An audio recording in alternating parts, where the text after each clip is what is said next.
Hello and welcome to the How to Exit podcast, where we introduce you to a world of small to medium business acquisitions and mergers. We interview business owners, industry leaders, authors, mentors, and other influencers with the sole intent to share with you what it looks like to buy or sell a business. Let's get rolling.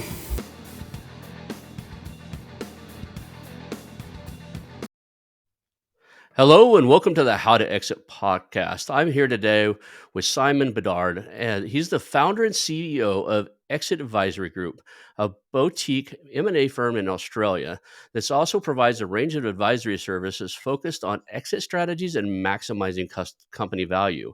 Simon's experience spans over 20 years in the finance, investment, energy, and technology sectors.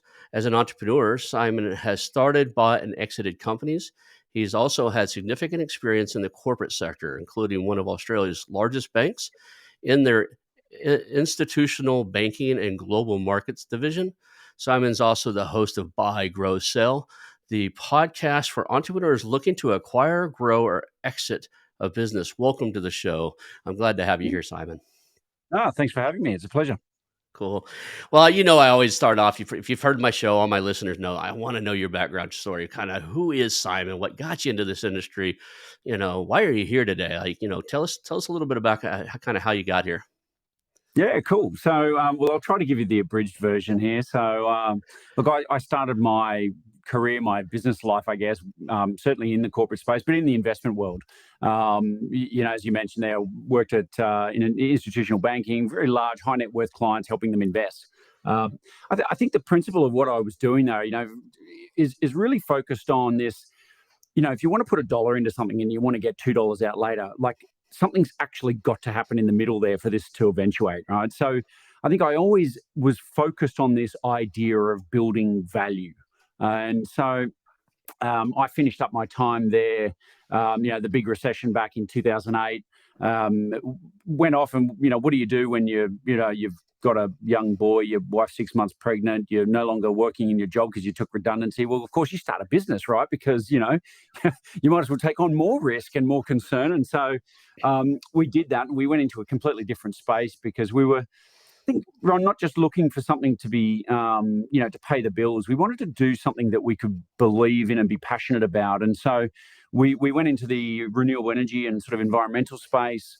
I guess early kind of adopters of that whole area. And, back in the day when a tiny solar system cost you 20 grand. So we started a business. We ended up buying into another business to help us grow and expand quickly. And we sort of built that up a bit and sold off a couple of years later.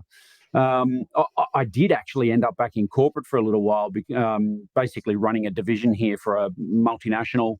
And about 3 years into that, decided I really needed to get out and do my own thing again. I think, I think for anybody who's really kind of run a business for themselves, it's a very addictive thing, and it's kind of hard to roll with corporate politics after that when you've kind of had the ability to shed all that in your past. So we started on a bit of a journey to go and buy a business. My wife and I had sort of chatted about it and agreed that startups were way too hard. Like, let's not go down that path again. And so we started on this 18-month journey of looking for a business to buy. And so it was a new thing for us, really. I mean, we'd bought into another business. We'd never gone on the hunt to find something new. It was kind of, previous deal was in our own space. So, and I guess that 18-month journey, I guess our approach to that was very much around, we didn't have a specific industry, we were looking for. We were kind of industry agnostic. It was more about, well, what's the right model and how do we get into the right kind of business for us? And it was that journey, this journey of trying to avoid doing startups, where we actually found our next startup. So, as life often has it. So, really, I guess the nexus for the business we're in came from that journey, because we engaged with a lot of business brokers and we talked to a lot of advisors out there. And look, without wanting to be sort of negative here, I mean, I guess we found we weren't a little bit underwhelmed, shall we say, with a lot of the things that we saw going on in the market. And I guess what really struck me about all of that was that I kept thinking about the business owners, the people who own the businesses that were being sold.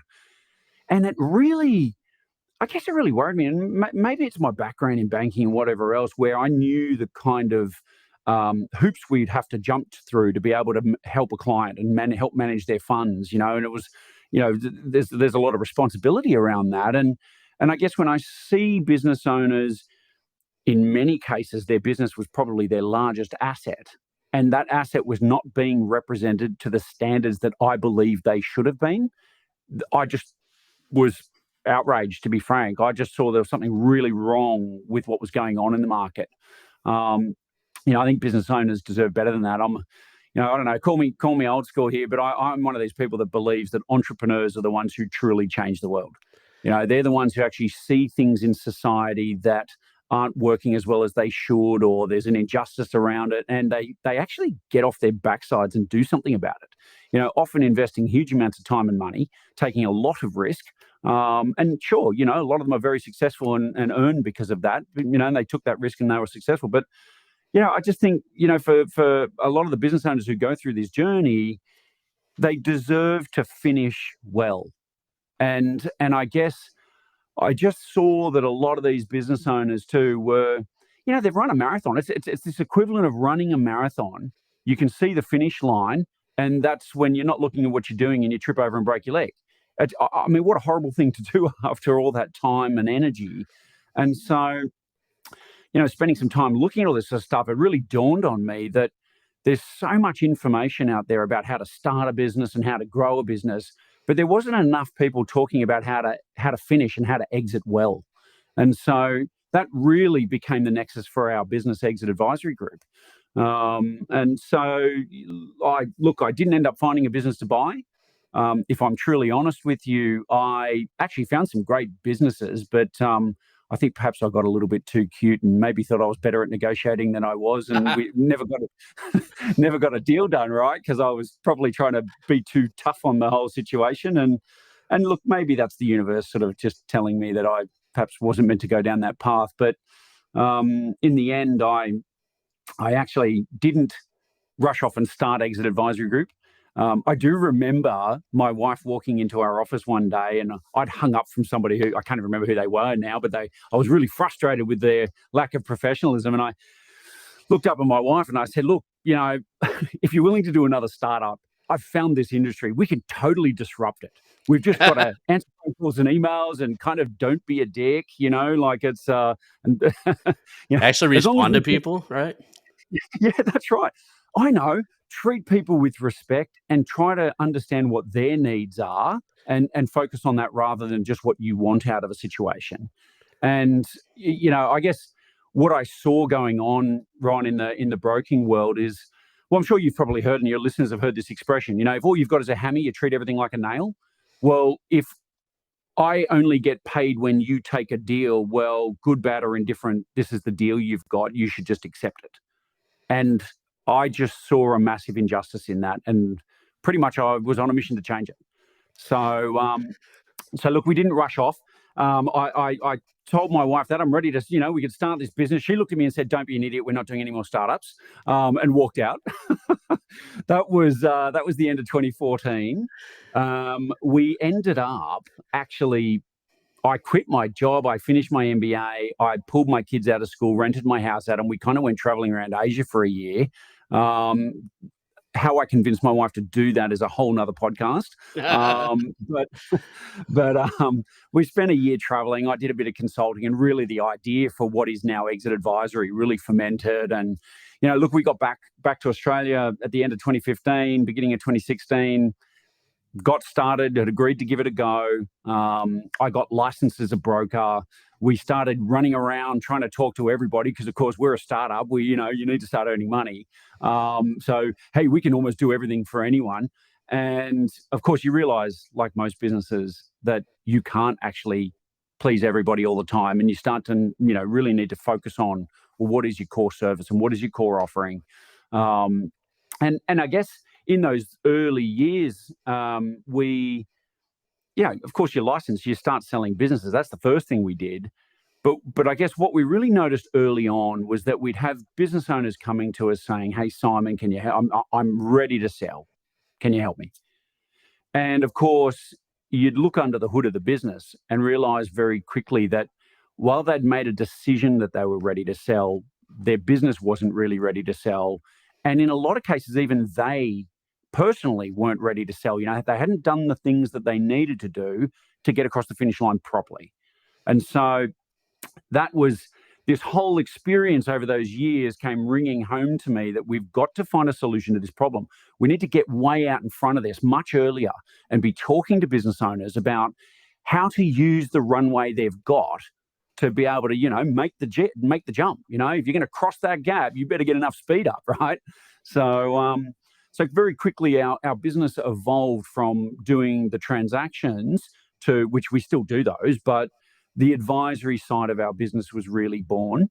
And I guess if I could sort of give you an analogy, the most simple terms of what that advisory looks like is that it's kind of like Google Maps, actually. Like if you pull up Google Maps on your phone, there's two core things you see on Google Maps, right? It tells you where you are today.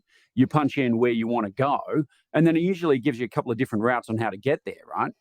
Well, our advisory practice is exactly like that. We do where are you today is, well, it's your business valuation, it's benchmarking, it's all the reasons that sort of triangulate where you are.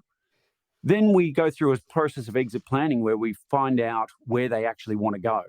Now, that's kind of where some of the real gold sits, because a lot of business owners actually don't know where they want to go. They've maybe done a bit of a calculation on the back of the napkin and said, oh, I think I need $5 million. But there's not enough science behind that. And, there's a lot more to thinking about exiting than just money. And we can unpack that a little bit in the show if you like. But, fundamentally, where do they want to be? And ultimately, the pathways, strategic planning, guidance, coaching, mentoring, all that sort of stuff is how you get from point A to point B, right? Right. And I guess just like Google Maps, right? Like the options are, hey, you can take the fast route, but you're going to have to invest and pay the tolls, or you can take the more scenic route and, take a bit more time. So, and just like Google Maps, it'll tell you how long it's going to take you to get there. I get people all the time like, well, I'm thinking about some of my business. How long do you think that's going to take? Like, oh, you just started thinking about it today? And he said, yeah. And I was like, usually 2 to 3 years. And they don't get it. They don't get it. Like, there's a lot to do to make your business. Like, if you want a sellable business and that appeals to buyers, you can't run it the way you've always run it, like as the sole operator, and that's just a lot of the smaller guys that are in the business networking and the different things you run into. And they'll say, well, I hear you buy and sell businesses. I'm thinking about selling mine. What would it look like to sell? Like, usually 2 to 3 years is what I tell them. Yeah, and you're spot on. I think there's a lot of businesses out there that are fundamentally just really a job. They're too small to be defined almost as a business that can be sold, because once that person leaves, there is no business. So I think there's obviously different scales here. Typically in our business, we tend to deal with clients that are turning over kind of at least a couple of mil, up to really about 100 mil. But if you look at the shape of the market, obviously, the bigger they get, the less of them that there are. And let's be honest, the more attractive they are to the big end of town. So, you turn over 100 million, often you've got Deloitte and KPMG or whoever it might be, chasing after you. So we certainly don't need to bash heads with those guys. We are really comfortable in that space. Most of our clients fit in that 2 to 50 category. But yeah, and look, different sets of problems for different kinds of businesses. There's a lot of service industries out there pushing close to or at that 1 million that are still, kind of owner operated. So I bumped it up just because there's a threshold where it just doesn't make sense for them to maintain it. And for the industries I'm looking at, I think it's a little higher. So I'm going to try to looking at that. So what's your experience in that realm? Where's the threshold where they start to get their act together? Like as a business owner, by default, starts to get their act together at a certain level. What do you think that level is? I don't think that. There are always kind of some rules of thumb around this sort of stuff, I find. But generally speaking, they also, for every rule, there's also exceptions to the rules. So I don't know if it's maybe the exception is the norm. But I've got clients who are in that kind of 30 to 40 million turnover space who still don't have a CRM and still don't have basics in place. And I'm like, you guys are kind of successful in spite of yourself. So it really is funny, and then you'll come across little businesses sometimes and they are just so super organized and systemized. And so I think, back to the original kind of point here about, if you do want to sell, you got to kind of start asking yourself, well, what is it that I'm selling, and what am I trying to get out of this experience? Um, and if I can take that even further up, to 40,000 feet, I actually I think business owners are often asking themselves the wrong questions. Usually they're talking about, how do I grow? How do I grow? Well, if I'm going to sell, what can I get for it? The question should actually be, well, what do you want? And what do you need? And I actually don't think that's a business question. I think that's a human question. Um, Sorry, couldn't find the mute button there. So, You're good. um, but I think the real question here is, look, I don't think any of us are actually born to do business. Business is just this construct that's evolved because of the way we live our lives. So the important question here is, what kind of life do you want? And that pertains to, how do you spend your time? What do you do? Family priorities. Once you work that out, well, then we can build a business, to deliver on that promise, right? A business should be a vehicle for delivering you the life you want. So work out your life first. After that, we can reverse engineer, right? And I think that's where the exit planning comes in. That's where you're saying, like, what kind of money do I need to live the life I want? What sort of things should I be doing with my time? What kind of legacy do I want to leave on the business, the world around me, my family? Um, they're the big questions to answer, because business, as long as I think you're adding value to the world, and you understand what you do, you can find ways to grow businesses. A lot of entrepreneurs, I refer to them as accidental entrepreneurs. Yeah, They either saw it like you, they didn't intend on doing a startup, but they seen it wrong and wanted to set it right. Right? They'd seen something they could improve in the world, or they were really good at something. They had a friend that wanted to do it. Hey, do that for me too. Right? Like marketing's a lot of times they hear this. I was really good at it. I helped my brother grow his business, and all of a sudden his friend needed help. And next thing you know, I had 15 clients, and I'm a marketing agency. 20 years later, I'm ready to sell it. Right? I call them accidental entrepreneurs, but sometimes those are the best ones. And then guys, you've got guys. My natural thing is solving problems and wanting to build stuff. So it's hard for me not just to go, I'll just create the next thing, right? But yeah, there's a huge advantage to taking, like you said, the marathon. You mentioned a marathon earlier, that business is a marathon. I like to think of it more kind of like a relay race and stuff. You don't have to run the whole race to win in business. You can grab yeah, that baton at the last 100 yards, right? And take something that's well run, well planned, there's a good strategy, and just carry it to the next finish line. And that's how I see this acquisition entrepreneurship, as an opportunity for people who are, good with business. If you've never run a business before, I think you ought to get a little help before you go out and buy something. There's some mentors yeah, out there teaching. I'll just teach you how to buy something. Like, yeah, what are they going to do with it when they buy it? But just because you have money doesn't mean you should spend it on a business. Um, yeah, that said, this is a it's gaining speed. I think in the United States alone, there's something like, somebody was saying, $31 trillion worth of businesses that'll change hands over the next 15, 20 years. It's just going to be yeah, crazy. yeah. So there's an opportunity, Mm, and in this space, if somebody doesn't step up and take those, somebody doesn't, like you, work with those business owners and get them ready to hand over to the next generation, and then somebody like myself and a lot of our listeners don't take that baton and run with it, those businesses go away. All that yeah, legacy, that energy, and that time was took to get them there just kind of dissipates. It's gone.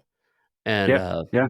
that's in my space. That's a wrong in the world, right? Well, So it's interesting you say that, because it's, the statistics that we've seen around is that, only about 45% of businesses these days even go from Gen 1 to Gen 2. Only about 8 or 9% make it to Gen 3. And it's logical, I think, in a lot of ways, in that, we're more educated than we've ever been as a society, right? you know, the couple who immigrated to Australia or America, and build some business out of nothing, and just happen to be more successful than the others and turn it into a multi-million sort of turnover business. I think in a lot of cases, those people are saying, well, I'm going to educate my kids. I'm going to give them all the things I never had. And, the kids all push off to be doctors and lawyers and, whatever else. But, they don't necessarily want to come back to the business that happened to make it all possible in the first place. So there's this sort of disconnect, I think, between you know, what drives actual value into family and intergenerational wealth and this perceived idea of what I should be doing with my life. Um, so yeah, but then look, and I think in a lot of ways that's good too. It's nice to have options, and it's good that people can pursue their passions, right? They don't just have to follow in their mother and father's footsteps. But you're right. There is this legacy thing here of good quality businesses that are actually doing good in the world, like what's happening to them, because you certainly don't want to see that stuff, fall by the wayside. And, so, went to the military, got a college degree, and never looked back. I know that's what's happening to a lot of these, um, you know, small business owners and stuff. I have a good friend of mine. He's gone now. He passed away of a heart attack. His dad and his grandfather created it's a tech play. It's a technology company, and they do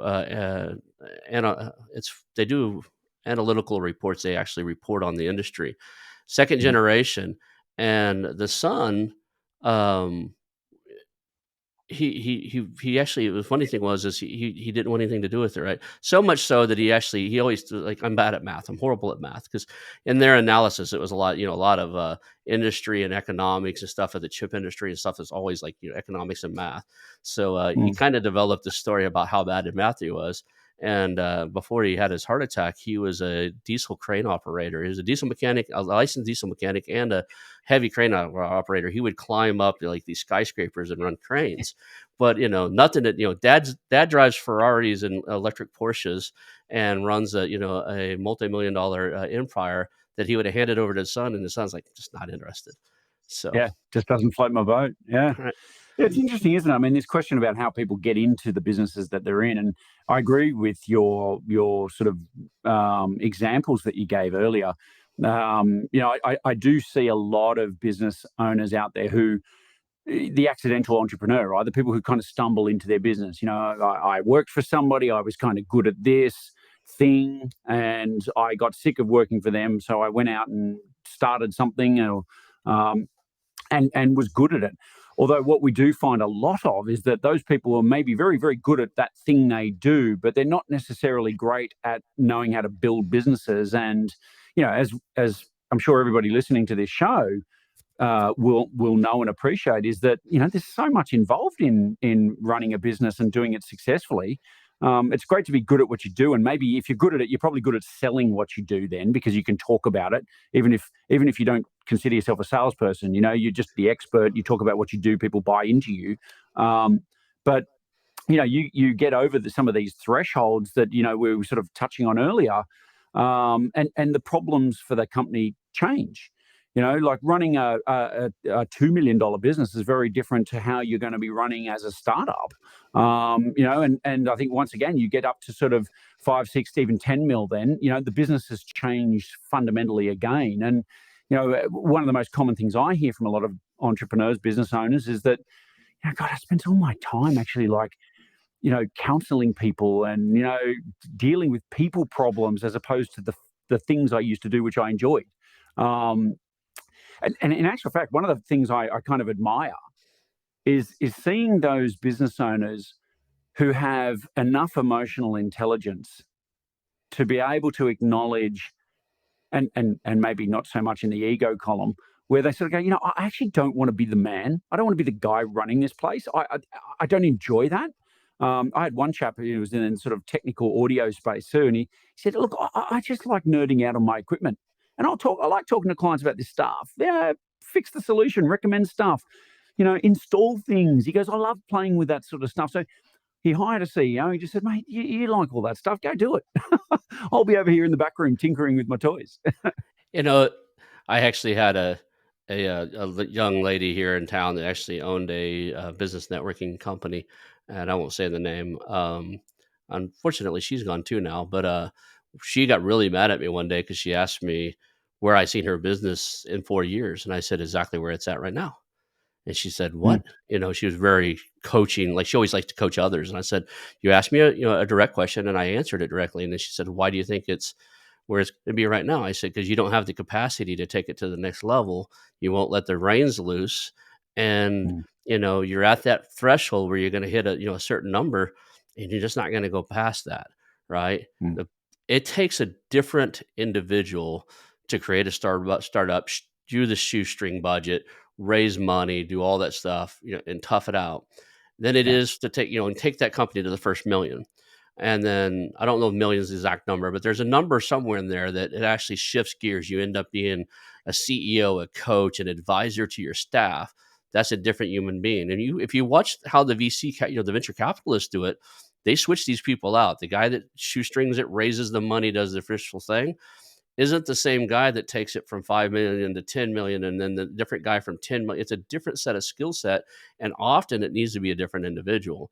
And yeah, a lot of these small businesses, even if they've made that $5 million, it was painful for them because they want to go back to doing what they were good at.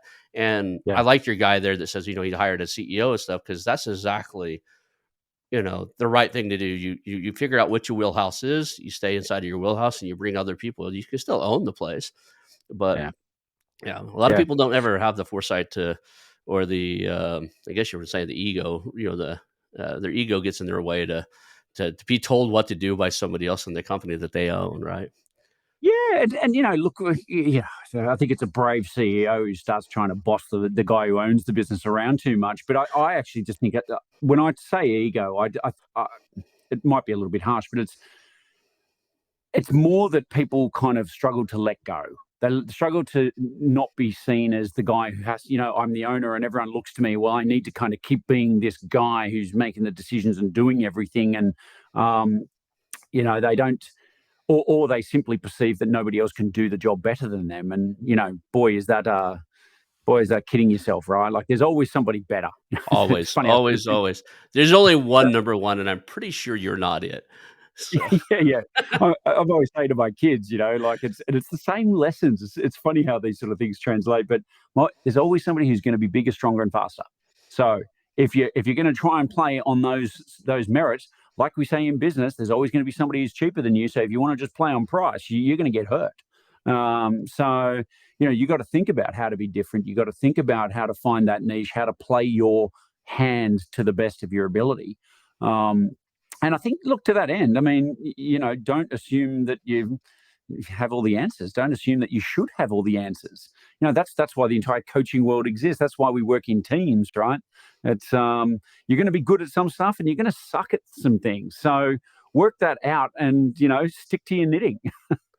awesome. So let's jump right into we've talked about a little bit about like what it takes to be an entrepreneur, what it takes to like start that business, the kind of that cycle, the mentality of like starting versus buying. You've Mm, bought it, you're it's growing, and you've made the decision. You're starting to lean towards making a decision that you would like an exit for one reason or another. Want to retire, want the windfall. You're looking to do something else, right? yep, W- What what would be some of the questions you ask the seller when, like, they call you and say, "Hey, I'm thinking about selling my business." Where do yeah, you start at, the Google map, right, that you are here. yeah, How do you yeah. determine where they're at?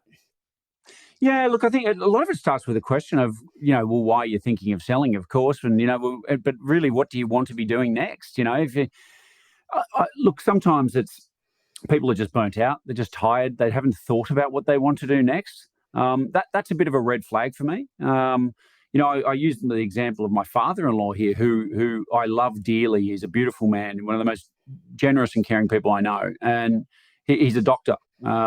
He's always been a doctor. He comes from India. He worked his way out of the village. They had nothing. He fought his way into university, got qualified, came to Australia, and has built an extraordinarily beautiful and successful life. But the guy doesn't know how to do anything else other than being a doctor. Like it's his hobby, it's his life, it's his other family. Um, and he's literally talking about retiring. He's still practicing. He's 82 years old, and he can't let go. Right. So, and the big question for him is he doesn't know what he's going to do if he stops, and that is a red flag. Like if you get I guess if your business life and your personal persona, your perception of yourself, become too intertwined and intermeshed, what does that? I find that people can sometimes be questioning their sense of self-worth if they no longer are attached to that role in that business, and that's not a good mental health, healthy place to be mentally. Um, But a lot of you are not people your business. a lot of people identify as entrepreneur, like, there's a lot of entrepreneurs, part of our identity is what Yeah, we're up to, right? yeah, If you yeah, ask somebody, "Who are you?" And, like, "I'm a podcaster and acquisition entrepreneur," you know, I I might it depends on if it was a business setting or a personal setting. I tell you I'm a father, and a yeah, husband, and then, like, but a lot of it's natural for us to tie a lot of our identity to. I mean, we spend a lot of hours inside of these business. They become our babies yeah, kind of thing. Just another for one of my sure. kids. So, there is something like that. I've got a business owner here in town right now who has a beautiful soap company I'd like to have my hands on. His wife wants him to sell. His friends want him to sell. He's in his 70s. He just had a stent put in a vein in his neck because he didn't want to have a stroke and he had a blockage, right? Yep, And I asked him, so what's stopping you from selling the company and just spending some time at that brand new lake house you built, right? Over on that beautiful lake house you just built with your wife. That's what she wants.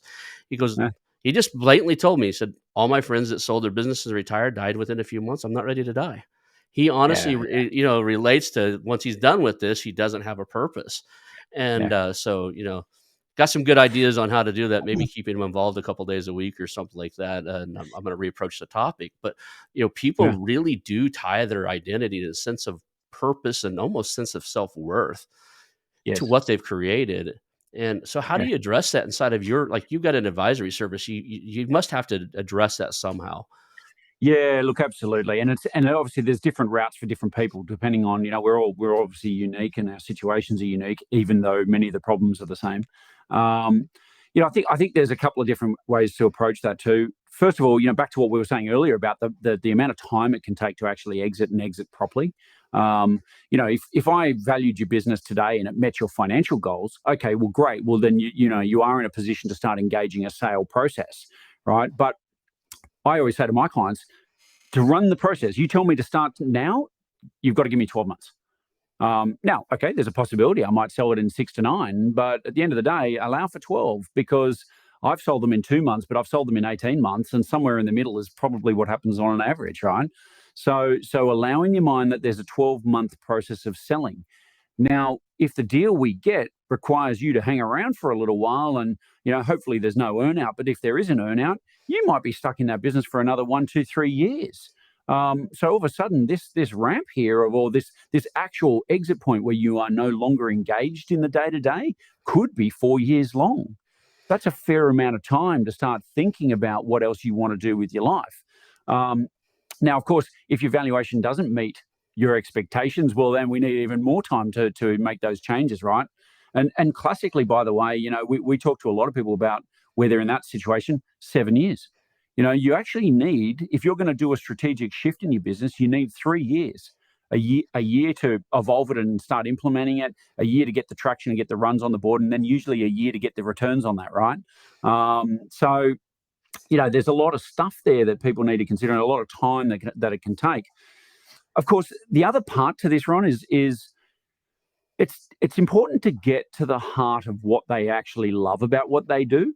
And I find invariably that there is an element of they're helping other people in some way, shape, or form, right? And so I think once they can start to narrow down, what is it that actually gives me that positive energy feeling, and B, what is the actual mechanics around that as to what I'm doing. You can start to say, well, you can get that doing these other stuff over here, right? And which is why I think you see so many entrepreneurs who do exit going on to doing coaching and mentoring and volunteering on boards and stuff like that. Boards aren't for everybody, especially formal boards these days. I mean, I've sat on formal boards, and it's kind of sometimes feels like it's taking the fun out of business. It's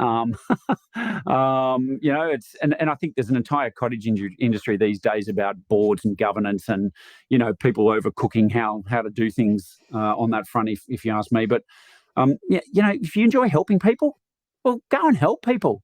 And you know what? If you sell this business properly for the right kind of returns, maybe money's not such a pressure on you for a year or two, and you can give your skills away, give your time away, volunteer at a few things, and just go and help a few other people. It will change your perspective. It'll give you that kind of sense of purpose that we need to feel fulfilled. Um, so that's a big part of it. So you've talked to the business owner, you figured out that you're trying to figure out what moves the needle for them, right? What excites them. Yeah. You start looking at that and kind of find things for them to do. What's the next thing you got to look at? Now you know they're gearing towards, okay, they've got a purpose for selling, they've got something to do afterwards. Yeah. What's the next? Well, timing, of course, is a big factor in this, and I know sort of it's intermeshed with that whole valuation piece. But it's funny because I've had clients who say to me, "I must finish on this date in 1 year, 18 months, 2 years, whatever." Right? If I don't finish on that day, my wife will kill me. So so there is a hard drop, as you may say. But for other people, of course, time is a little bit more fluid because it's more value driven. But how long do you want to keep doing what you're doing is the big critical question. How long do you want to keep owning this asset is another one. Um, one of the things I hear a bit, Ron, is because exit means different things to different people, right? You could exit by selling, but you could exit the day-to-day management of the business and start doing more succession and hang on to the asset, which can work for some people. But in a lot of cases too, the amount of times I've heard, "Oh, my accountant thinks I'm mad for wanting to sell this. This thing's a cash cow and it's so great, and the accountant thinks it's brilliant and blah blah blah blah blah." Best time But to after we sell. scratch, yeah, yeah, well, absolutely right. That's what we're And I looking think for. what kind of tips them over a little bit is that when you scratch below the surface and you realize that that business represents 70% of their entire net worth, any, and here's the old investment advisor and me coming out again, but any basic investment advisor who just got out of university would tell you diversification is pretty damn important. You don't want 70% of your wealth tied to one asset. So you've got to think about, well, if it is tied to that asset, do I really want to step out and just hand that responsibility to somebody else? Do I even feel confident those people can run it as well as me? Well, there goes that ego thing again. So there's a lot of fundamental questions there, and I think business owners start to see their business as that, as an asset, not them, and start to have a very different perspective on how some of that stuff should be managed. So look, valuation, timing. We touched a little bit on legacy at the beginning of the show here. Legacy to me, used to mean it's Bedard and Sons. Our name's on the door, and I'm worried if I sell this company, what are they going to be doing in my name? Like that doesn't happen as much these days. It does a little bit, but I kind of think modern day legacy is more about, what do people kind of say and think about you when you've left the room? And typically, if we look around us, who are the people that are important to us? Well, they're usually the people we spend the most time with. So that actually might be some of our key suppliers. It could be some key customers. It certainly could be some employees. You've got your friends and other people around you as well. It's thinking about what kind of legacy you're leaving as you start to exit, can be and has been for some of my clients the most important driver. To the point where I had one client who accepted the lowest of three offers because he felt the buyer respected the legacy, would continue to run the business in a way they thought was appropriate and taking it in the right direction. I'll Um, you know, I've interviewed quite a few people for the podcast, but we were involved in a pretty good sized roll up and interviewed over 200 business owners inside of that. Some of them had already exited. And I tell you right now, when I hear somebody's exited, I always ask, well, did you take the highest and best offer? And I would say less than 5% say yes.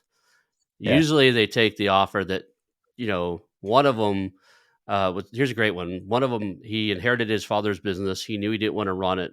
He kept it going long enough to clean up some things and sell it. And he was more concerned. His father, I think it was like his second or third generation business. His grandfather might have created it, but they had employees there that have been there like the second generation.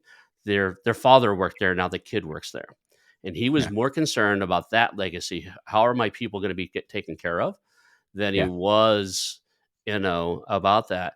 And he actually selected the lowest of three bidders because the guy was willing to put 50% of the company or 49% of the company in employee stock option plan. Give it, Wow. put it into the employees and have them drive it. And Yeah. like that was brilliant because I honestly think there's, this is just rough numbers of what I've seen so far. I would imagine that the dollar figure is less important to the majority of small to medium business owners. If you're not trying to sell to private equity, if you're not above the $10 million and have a board, right, where you have people to answer to, you're probably going to sell to who's going to take care of your employees, who's going to take care of the brand and the customers and the suppliers who all count on you, right? You've Yeah. built this kind of environment or ecosystem where people are counting on you to feed their families, to pay their medical Yeah. bills, to do everything, not just your employees, their suppliers, employees, your customers.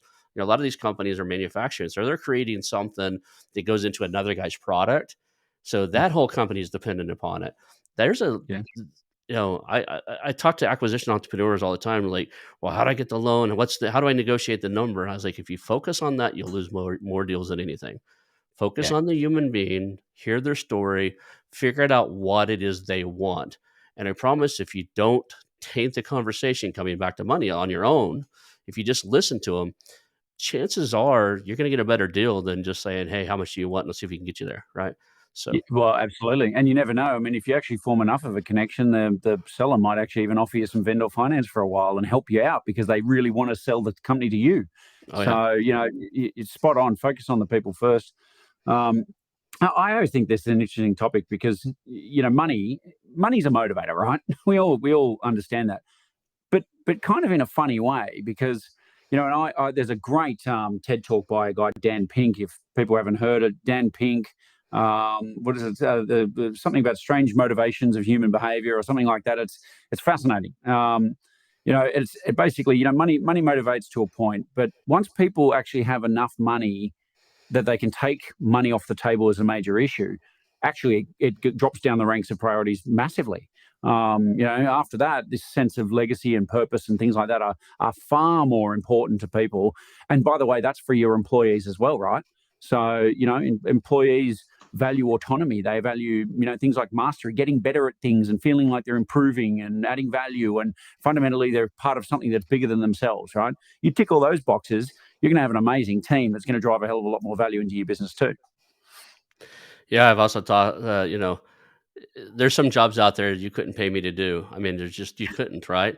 I'm getting old. Like you couldn't pay me $1 million a year to shovel hot asphalt in the hot sun. I'm old, and I don't think I'd last long enough to use the money, right?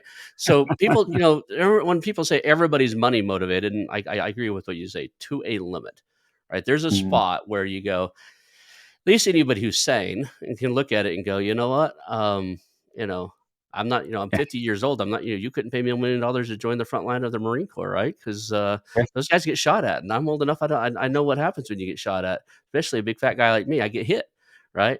Not interested in that job at all. And I respect and love the people who are, but it's not me. So yeah, if you look at, the entire industry, of buying and selling companies, here's an interesting thing, and you'll probably agree with me. There's tiers here, right? There's the tiers that are probably too small that I don't know where you start working with people, but you're a sole operator. Yeah, you're making, I don't know, six figures, not $1 million or less, and if you leave, you're in trouble, and they're not making mm, quite enough to hire the replacement, right? Those need to push through to grow to the point where they have enough employees that somebody else can run it. And then yep, there's a tier where you're probably in that 1 million to say probably 5, 6, $7 million range where you got team, you got process, you're doing good. You could probably bring in a CEO, watch what they're doing. And then you get a spot where, you get in above that 10 to $15 million mark, you're starting to attract private equity and strategic purchases. Now money becomes more of a factor because you've distanced yourself further back. So when I talk to those guys, they're more interested in, because they have boards and they have shareholder, people on their team own equity and stuff. The numbers start to become a lot more important the higher up you go. And I would say after you get probably past the 25 million in revenue mark, you're negotiating, uh, quite a bit of on the number side as much as you would be on the legacy and team side. yeah. Yeah. Oh, look, absolutely. It's one of my clients, they're up in that sort of 25, 30 turnover space. Funnily, you talk about the people and the relationships. Like they were struggling to make changes in the business because, and I'm paraphrasing, but words to the effect of, how am I meant to go and change the way? Like half the people in this, building have worked with us for 20, 30 years. They came to my wedding. How am I meant to start sort of putting KPIs and stuff around them and all this? Like it's just a different relationship now. I feel like I've gone too far down this path. It's like, and I get that, right? Change can be difficult, but to your point about money and the different types of people coming in. I mean, I think one thing when you get to businesses of that size is that you tend to scale brings value, right? You could have two companies that do exactly the same thing. One turns over 2 million, one turns over 20 million. The 20 million company's getting a better offer, right? It's not Absolutely. just because, yeah, it's not just because you're multiplying a bigger profit number. Put the profit aside. What's the multiple of that profit? The bigger company gets a better multiple because scale matters. And And so I you've think, attracted institutional money at that scale, right? You know, yeah, they're getting a higher multiple because they're getting a price to earnings ratio of 30 or something. So paying you 12x isn't yep, unheard of. Where, if you're in that $1 to $5 million revenue, less than million and a half in EBITDA, you're probably in that, depending on, I guess the industry matters, but between one and a yeah, half to 3x is kind of overall standard here in the United States, unless you're software as a service. And there's a few outliers. There's some crazy yeah, yeah, industries yeah. out there, right? So, Yeah, oh, yeah. Look, don't get me started on SaaS. I'm still trying to understand how anybody makes money buying a business at 12 times revenue. So I anyway, had somebody ask it's me the other day for 30. He wanted 30 times revenue. And he's like, "Well, yeah, I'm growing at 30% year over year. And I've got, this and that." And I'm like, I'm not putting my money into anything if I leave it the way it is, it takes me 30 years to get my money back. I'm 50, right? and that's revenue, not profit. Exactly, exactly. And I was like, and that's what it's like. It's just insane what some of this stuff is. But Yeah, we're at the about the 50-minute mark. I want to make sure that people, if you're listening there, we've got his contact information on the screen. It'll be in the show notes. But on LinkedIn, you can find him. It's actually the LinkedIn address is linkedin.com/in/business sales Sydney. So it's business dash or hyphen sales dash Sydney, and that's how you find him as the direct link. It'll be in the show notes. He also runs a great show. I listened to a little bit of it myself, a couple of them just to see. Funny is when my team said, "Hey, let's put this guy on here," I was like, "Yeah, I don't do brokers and advisors very often because, like you said earlier, not all of them are like that." And I started listening, like, no, he's passionate about this and he's in here for a reason. So I jumped on board pretty quickly when they told me no, they've listened. And my team was like, no, we've listened to some of the stuff. He's passionate about it. He's out there making a difference, and he's not your average broker just wanting a listing fee. So, yeah, but you actually have the podcast Buy Grow Sell, and that's buygrowsell.com. I'm happy to send listeners over there to listen to your stuff too. yeah. Cool. Thank you. Um, Before we wrap this up, I know you have another meeting you got to get to and stuff.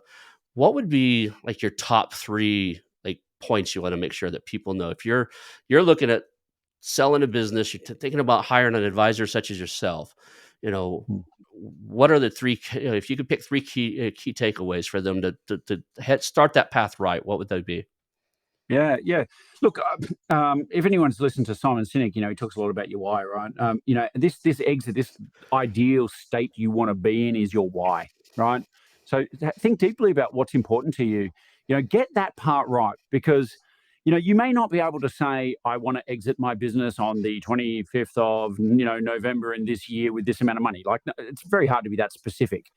But man, if you don't know whether you should be heading north or south, you've got a problem, right? Like there's some serious directional kind of things to start high level, make sure your nose is pointed in the right direction, and then you'll start refining as you go through your journey. So that's a really important thing to start with, and it's got nothing to do with the way you're running your business today. Once you understand kind of where you want to end, then we start working backwards, right? Now, if you need to grow and you need to grow significantly, well, here's another really fundamental, easy kind of thing to get your head around. There's only two things you can do to grow. You either build or you buy. Now, there's another whole podcast around why buying is can make a lot more sense than building.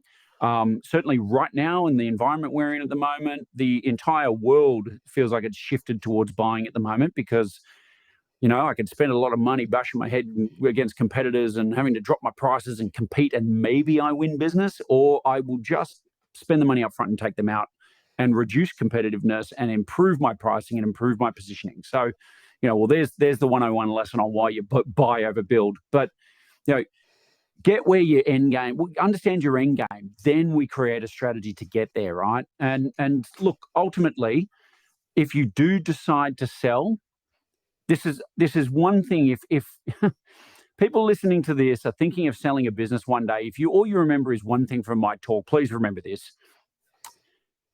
Don't run with the first guy who comes and taps you on the shoulder, right? The first person that comes and taps you on the shoulder, typically speaking, they do this a lot. If you're selling your first business, trust me, you are playing for the under-13 soccer team and you've just run out for a World Cup match. You are not going to be able to compete. And do you know what? Often it comes along as I know this guy. I've known this guy from the industry or through these groups. Yeah, we kind of know each other. He's a nice guy or he's a nice girl, whatever it might be. Yeah, no, this is friendly. Oh, well, let's explore it. First of all, there goes the ego again. Somebody's interested in buying my business. Don't I feel fabulous? And this feels good, man. People want me. I'm desirable. And so they start going down this process of, oh, well, let's have a bit of a chat. Or maybe could you send me a few financials? And oh, well, let's sign an NDA, but send me some stuff and I'll have a bit of a look and then we can have a chat. And then they have a bit more of a chat. And they have a bit more of a chat and they keep asking for more information. And then, listen, I want to bring somebody in my team. And you're going, well, this is making progress. They're getting people involved. This is starting to happen, And somewhere deep in the back of your mind, you're starting to spend that money. It's starting to feel real good, right?